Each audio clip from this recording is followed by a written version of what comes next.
Les mille pattes sont ces longs insectes noirs avec ce qui semble être 1 million de minuscules pattes que vous voyez ramper dans les fenêtres de votre chambre et qui s'enroulent en une boule serrée lorsqu'ils sont menacés. Ils ne vous mordront pas, mais ils peuvent émettre un liquide malodorant qui pourrait irriter vos yeux ou votre peau. Bien qu'ils ne soient pas nocifs pour votre famille, ils peuvent être une nuisance en grand nombre. Voici plus de faits sur les mille pattes pour vous aider à mieux comprendre ces créatures à plusieurs pattes. Les mille pattes sont des arthropodes. Bien qu'ils puissent ressembler à des vers à mille pattes, les mille pattes ne sont en fait pas des vers mais des arthropodes, ce qui signifie qu'ils sont des invertébrés avec un exosquelette, un corps segmenté et des appendices articulés. 1.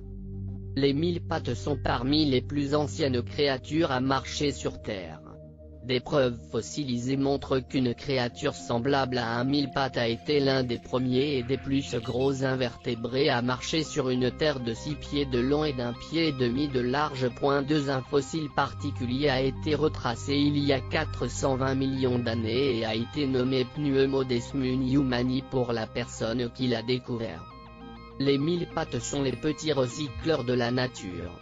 Ce sont des détritivores, ce qui signifie qu'ils se nourrissent de plantes et d'animaux morts. Le grignotage des mille pattes recycle les nutriments dans le sol à un rythme beaucoup plus rapide que les plantes et les animaux qui se décomposent naturellement. D'une taille variant d'un quart à même 15 pouces de long, les mille pattes jouent un rôle important dans la décomposition des déchets de la nature. Les mille pattes aiment les espaces humides car ils ont besoin d'humidité pour vivre. C'est pourquoi vous les trouverez principalement autour de vos vides sanitaires, sous-sol humide, caves et portes-fenêtres coulissantes en verre, si vous les trouvez à l'intérieur de votre maison. Les mille pattes préfèrent de beaucoup l'extérieur, faisant leur maison sous le paillis, le compost, les pierres et les tas de feuilles. Bien que la maison naturelle d'un mille pattes ne se trouve pas à l'intérieur de votre maison, vous pouvez les trouver au printemps et à l'automne après de longues périodes de pluie ou de sécheresse. Mais ils ne resteront pas longtemps. Parce que les mille pattes nécessitent des niveaux d'humidité aussi élevés, ils meurent généralement dans 1 à 2 jours à l'intérieur d'une maison. Donc, si vous avez une infestation, attendez simplement les envahisseurs et aspirez les restes. 4. Les mille pattes n'ont pas 1000 pattes.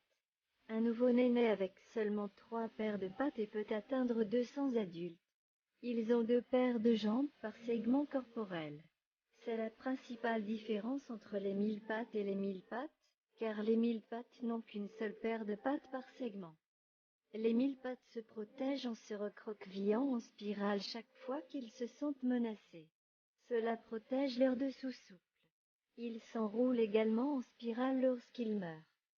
Les mille pattes et les mille pattes, bien que liés, sont très différents. Le corps des mille pattes est plus rond, tandis que les mille pattes ont une apparence plus plate et des antennes allongées. Les mille pattes sont également beaucoup plus rapides que les mille pattes. La différence la plus importante est que les mille pattes sont des carnivores et que certaines espèces peuvent mordre. La morsure d'un mille pattes est assez douloureuse et son venin peut causer des problèmes de santé. Si vous pensez que vous ou un être cher avez été mordu par un mille pattes, assurez-vous de consulter un médecin. 6,7. Lorsque vous comprenez l'effet sur les mille pattes, vous pouvez mieux les empêcher d'entrer dans votre maison ou de paniquer si vous constatez que l'on est entré à l'intérieur.